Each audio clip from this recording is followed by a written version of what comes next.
जो आदमी अभी उठा था उसने ध्यान नहीं दिया कि इस समय टीवी पर एक चौंकाने वाली खबर थी। रेबीज जैसा एक वायरस हाल ही में पूरी दुनिया में फैल रहा था और जो लोग संक्रमित हैं वे अपना दिमाग खो देंगे और बेहद आक्रामक होंगे। उम्मीद है कि आम जनता अच्छे निवारक उपाय करेगी, लेकिन खबर नहीं देखी। वह हमेशा की तरह बाहर चला गया और पाया कि आज सड़क पर बहुत सारी एम्बुलेंस थी और जब वह सामान खरीदने के लिए सुपरमार्केट गया तो उसने देखा कि हर कोई आपूर्ति खरीदने के लिए पागल था। हालांकि ले जी को अजीब लगा, उसने ज्यादा नहीं सोचा और घर लौटने से पहले केवल कुछ दिनों के लिए भोजन खरीदा। जब तक कि बहन ने रात में एक वीडियो नहीं भेजा, वह समझ गया कि क्या हुआ था। सरकारी विभाग के व्यक्ति को अंदर की कहानी के बारे में अधिक पता था, यह कहते हुए कि यह वायरस रिपोर्ट की तुलना में अधिक गंभीर है। अधिकारी ने एक द्वीप पर पहले से एक सुरक्षित क्षेत्र बनाया है। छोटे भाई को आपदा से बचने के लिए एक साथ मिलने के लिए जल्दी करने दें। जब उसने सुना कि स्थिति इतनी गंभीर थी, ले जी ने तुरंत एक टिकट बुक किया और तैयार था। छोड़ो, लेकिन जब वह बोर्ड करने के लिए कतार में लगा तो टिकट प्रणाली अचानक विफल हो गई और फिर उसने देखा कि सभी उड़ानें रद्द कर दी गई थीं और यादृच्छिक रूप से सभी के मोबाइल फोन पर एक आपातकालीन सूचना मिली। देश में व्यापक कर्फ्यू है और किसी को भी प्रवेश करने की अनुमति नहीं है। ले जी ने भी स्थिति के बारे में पूछताछ करने के लिए अपनी बहन को फोन करने के लिए जल्दबाजी की। दूसरे पक्ष ने कहा कि क्यूई को घर जाने और इंतजार करने दें, तो उसने पाया कि सड़क अवरुद्ध हो गई थी और पानी की लाइन काम नहीं कर रही थी। इस समय समाचार प्राप्त करने वाले लोग भी घबरा गए और भागने लगे।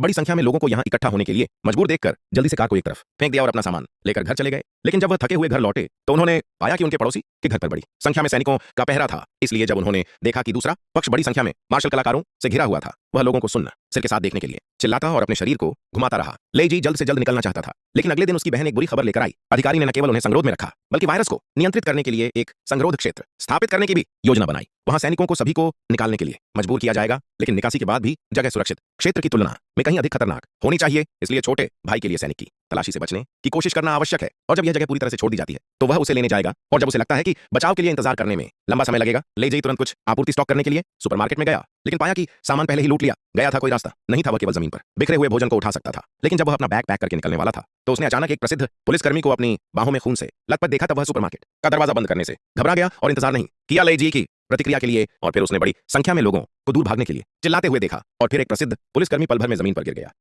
मैं और मेरी प्रेमिका दोनों इस रोमांचकारी कथानक को पसंद करते हैं। अगर आप भी एक साथ पीछा करने के लिए एक प्रेमिका ढूंढना चाहते हैं तो मेरा सुझाव है कि आप तलाशने की कोशिश करें एकल सुंदरता जो समुद्र तट पर एक ही शहर से मेल खा सकती है। वह हर तरह से सुंदर और कोमल है और उसकी नजर में आकर्षण है। उसने सुपरस्टिक का एक समूह देखा और मदद करना चाहा, लेकिन अगले ही पल वह संक्रमित की आभा से चौंक गया। दोनों ने एक दूसरे की मदद की और आखिरकार समस्या को हल कर लिया। लेकिन इससे पहले कि ले जी अपने जीवन के बाकी हिस्सों का जश्न मना पाता, उसने देखा कि घर में घायल पुलिस जल्दी से उत्परिवर्तित हो गई। अपने साथी की दयनीय स्थिति को देखते हुए एक अन्य घायल पुलिस अधिकारी ने जल्दी से ले जी को खुद से दूर कर दिया और निराशा में खुद को गोली मार ली। ले जी घर लौट आया और तुरंत सभी खिड़कियों को दीवार पर लगा दिया, फिर घर में खून को ढकने के लिए पर्दे खींच दिए। इस समय सेना ने लोगों को निकालना शुरू कर दिया था। जल्द ही उसके दरवाजे के बाहर खटखटाने की आवाज आई, लेकिन ले जी कोने में छिप गया और कोई आवाज करने की हिम्मत नहीं की। आखिरकार वह सैनिक की खोज से बचने में कामयाब रहा। अब कोई सिग्नल नहीं था जिससे वह अपनी बहन से संपर्क कर सके। धीरे धीरे उसका खाना खत्म होने लगा और उसके पास बाहर जाकर सामान ढूंढने के अलावा कोई चारा नहीं था। उसके पास सिर्फ एक बंदूक थी, इसीलिए वह ज्यादा दूर जाने की हिम्मत नहीं कर पा रहा था। वह केवल पास के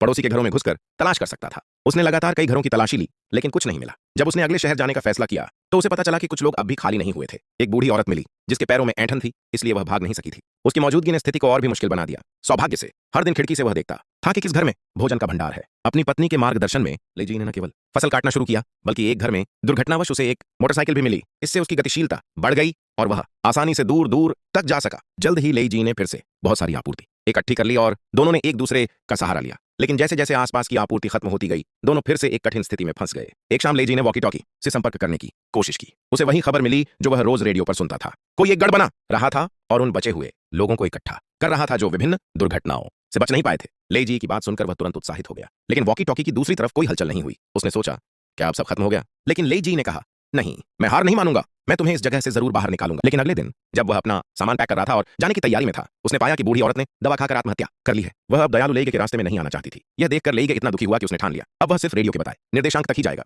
लेकिन जब वह उस जगह पहुंचा तो उसे एहसास हुआ कि वहां पहले से ही खतरा मौजूद था। घंटी की तेज आवाज ने बड़ी संख्या में संक्रमित लोगों को उसकी ओर आकर्षित कर लिया। लेगे के पास अब सिर्फ एक ही रास्ता था, भागना। सौभाग्य से उसकी मोटरसाइकिल की तेज रफ्तार ने उसे इस भयानक भीड़ से बच निकलने का मौका दिया, मगर उसकी राहत ज्यादा देर नहीं टिक सकी। अचानक उसके सामने लाशों के ढेर दिखाई दिए और यह मंजर देखकर वह डर के मारे जमीन पर गिर पड़ा। जब उसने मोटरसाइकिल उठाने की कोशिश की तो पाया कि इंजन अब स्टार्ट ही नहीं हो रहा था। इसी बीच एक संक्रमित व्यक्ति जिसकी गर्दन बुरी तरह टूटी हुई थी तेजी से उसकी ओर दौड़ पड़ा। लेगे किसी तरह भागते हुए एक गोदी तक पहुंचा, लेकिन वहां भी कोई जहाज पूरी तरह से सही हालत में नहीं था। सौभाग्य से उसे पास ही पानी में तैरता हुआ एक गैस टैंक दिखाई दिया। लेगे ने किसी तरह उस गैस टैंक की मदद से जहाज को चालू किया और वहां से निकल गया। लेकिन उसकी मुश्किलें अभी खत्म नहीं हुई थी। कुछ ही देर में उसने देखा कि एक और जहाज उसकी ओर बढ़ रहा है। उसने जोर से चिल्लाकर मदद मांगी और किस्मत ने साथ दिया। जहाज पर मौजूद लोगों ने उसे बचा लिया, मगर जल्द ही लेगे को महसूस हुआ कि ये लोग उसकी भाषा नहीं बोलते थे और उनकी नजरें भी अजनबी थीं। सौभाग्य से उनमें से एक व्यक्ति उसकी भाषा थोड़ा बहुत जानता था। जब उसने बताया कि वे किनारे पर जहाज की मरम्मत के लिए सामान जुटाने जा रहे हैं तो लेगे ने कहा कि वह स्थानीय है और रास्ता दिखा सकता है। उसने बताया कि उसे एक सुरक्षित क्षेत्र के बारे में पता है, लेकिन कप्तान ने ज्यादा ध्यान नहीं दिया। वह पहले भी कई सुरक्षित जोन देख चुका था जो अंत में सिर्फ जाल साबित हुए थे। लेगे ने पूछा, आप क्या काम करते हैं? कप्तान ने जवाब दिया, मैं एक वकील हूं। पास खड़े लाओमा ने झूठ बोलते हुए कहा कि लेगे एक इंजीनियर है, क्योंकि अब इस दुनिया में कानून की कोई कीमत नहीं रह गई थी।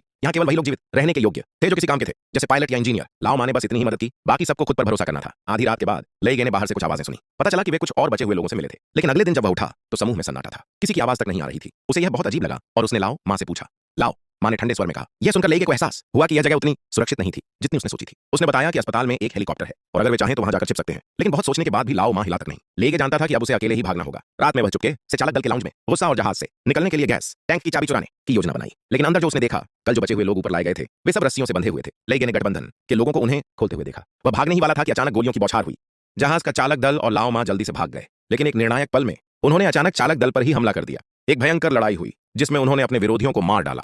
यह स्पष्ट हो गया कि लाओ मां अब पूरी तरह बदल चुका था। शायद दिन भर की घटनाओं ने उसका भरोसा और धैर्य तोड़ दिया था। वह कुछ लोगों को लेकर जल्दी से एक छोटी नाव पर चढ़ गया, लेकिन जब वह जाने ही वाला था तभी दुश्मनों ने उन्हें देख लिया। कुछ ही पलों में कुएं में छिपे बचे हुए लोगों को गोली मार दी गई। लाओ मां ने किसी तरह खुद को बचाने के लिए गोलियां चलाईं, लेकिन वह गंभीर रूप से घायल हो गया। सौभाग्य से लेगे और लाओ मां दोनों किसी तरह जिंदा किनारे पर पहुंचने में कामयाब रहे, मगर जब वे अस्पताल पहुंचे तो पार्किंग में कोई हेलीकॉप्टर नहीं था। अब उन्हें समझ नहीं आ रहा था कि आगे क्या करें। सड़क पर भागते हुए लेगे का वाहन एक संक्रमित व्यक्ति से टकरा गया जो आगे झुका हुआ था। उसने तुरंत ब्रेक मारा और उसे दूर फेंक दिया, फिर कार से बंदूक निकालकर उस संक्रमित को मार गिराया। आसपास का समूह अब उनकी ओर बढ़ रहा था। लेगे ने तेजी से पलटकर जवाबी हमला किया और सभी खतरों को खत्म कर दिया। हालांकि गोलियों की बौछार ने उनका रास्ता साफ कर दिया, लेकिन इससे अस्पताल में प्रवेश करना आसान हो गया। लाओ मां की चोट अब नाजुक थी और उसकी तुरंत सर्जरी जरूरी थी। लेगे ने जल्दी से अस्पताल में सर्जिकल उपकरण ढूंढने शुरू किए। तभी उसे वेंटिलेशन डक्ट से कुछ आवाजें सुनाई दी। वह ऊपर चढ़ा और ध्यान से सुनने लगा। कोई वहां बात कर रहा था। उसने प्रवेश द्वार ढूंढने की कोशिश की और जोर से आवाज लगाई, लेकिन इस आवाज ने एक संक्रमित को उसकी ओर खींच लिया। वह जैसे ही संभला उसने देखा कि बड़ी संख्या में संक्रमित लोग गलियारे में उसकी ओर बढ़ रहे हैं। लेगे भागता हुआ वापस ऑपरेटिंग रूम में पहुंचा और दरवाजा बंद कर लिया, लेकिन तभी उसे एहसास हुआ लाओ मां वहां नहीं था। अगले ही पल पीछे से आवाज आई, मैं यहां हूं, चलो। पता चला कि इमारत के पिछले हिस्से में कुछ और बचे हुए लोग छिपे हुए थे। उन्होंने न सिर्फ लाओ मां की सर्जरी में मदद की, बल्कि यह भी बताया कि अस्पताल के पिछवाड़े में ही हेलीकॉप्टर खड़ा है। अब बस उन्हें उस जगह तक पहुंचना था जहां संक्रमितों का कोई खतरा ना हो। जब लेगे सोच रहा था कि क्या जोखिम उठाया जाए, तभी नीचे से गोलियों की आवाज गूंज उठी। पता चला कि कुछ लुटेरे भी यहां पहुंच चुके थे।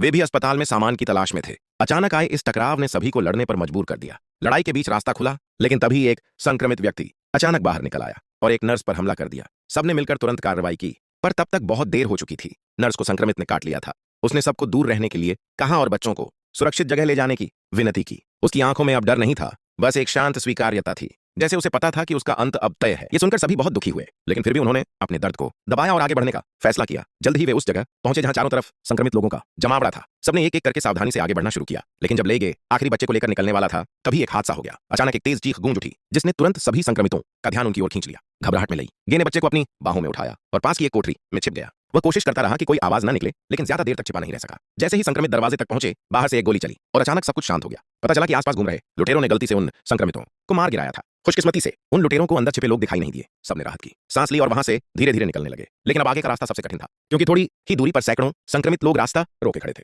उसी वक्त लेगे की नजर जमीन पर पड़े कुछ बमों पर पड़ी। बीच में एक टूटा हुआ दर्पण चमक रहा था, जिससे पता चला कि बमों को एक घेरा बनाकर बांधा गया है। उसने अपनी टीम को इशारा किया कि वे धीरे धीरे और सावधानी से आगे बढ़े, मगर योजना उतनी परफेक्ट नहीं थी जितनी उम्मीद थी। अचानक सभी संक्रमित लोग उन्माद में दौड़ पड़े। उनकी चीखें गलियारों में गूंज उठी। अब सबको लड़ते लड़ते ही आगे बढ़ना पड़ा। कई लोगों ने संक्रमितों को रोके रखा ताकि बाकी लोग निकल सकें। आखिरकार वे सब लोहे के गेट तक पहुंच गए। गेट खोलते ही उन्होंने बमों को दरवाजे पर रोका, फिर सब अंदर घुसे और गेट बंद कर दिया। लेकिन बम के फटने की आवाज से जमीन हिल गई और बाहर संक्रमितों की भीड़ दरवाजा तोड़ने लगी। लेगे ने समय के खिलाफ जंग शुरू कर दी। तभी लुटेरों ने भी धमाके की आवाज सुन ली और वे अंदर घुस आए। उन्होंने गोलाबारी करते हुए एक रास्ता बंद किया और सबको चिल्लाकर भागने को कहा। लेगे ने देखा कि बचने का रास्ता टूटने ही वाला है। बिना सोचे समझे उसने लात मारकर दरवाजा खोला और उसी पल संक्रमितों की भीड़ अंदर घुस आई, जिसने लुटेरों को पल भर में निकल लिया। लेकिन इस बीच लेगे खुद भी भारी खतरे में आ गया। संक्रमित उसकी ओर बढ़ रहे थे। तभी लाओ मां ने हेलीकॉप्टर चालू किया और नीचे सीढ़ियां फेंक दी। लेगे ने पूरी ताकत से छलांग लगाई और आखिरी पल में सीढ़ी पकड़ ली। हेलीकॉप्टर उड़ान भर चुका था। नीचे का शहर आग और मौत में डूबा हुआ था। सबने मिलकर राहत की सांस ली और सुरक्षित क्षेत्र की ओर उड़ चले। कुछ देर बाद मोबाइल का सिग्नल वापस आ गया। लेगे ने तुरंत अपनी बहन को फोन लगाया। उसकी आवाज कांप रही थी, लेकिन उसमें उम्मीद थी, जिंदगी थी।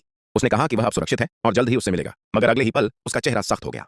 नहीं नहीं, मुड़ जाओ, मत आओ, प्लीज मत आओ। ऊपर से उड़ते लड़ाकू विमानों को देखकर सब समझ गए बाहर की दुनिया वैसी नहीं थी जैसी उन्होंने सोची थी। वहां कोई सुरक्षित क्षेत्र नहीं था, बस एक और भयावह जाल जहां इंसान अभी अपनी आखिरी सांसों के लिए लड़ रहा था।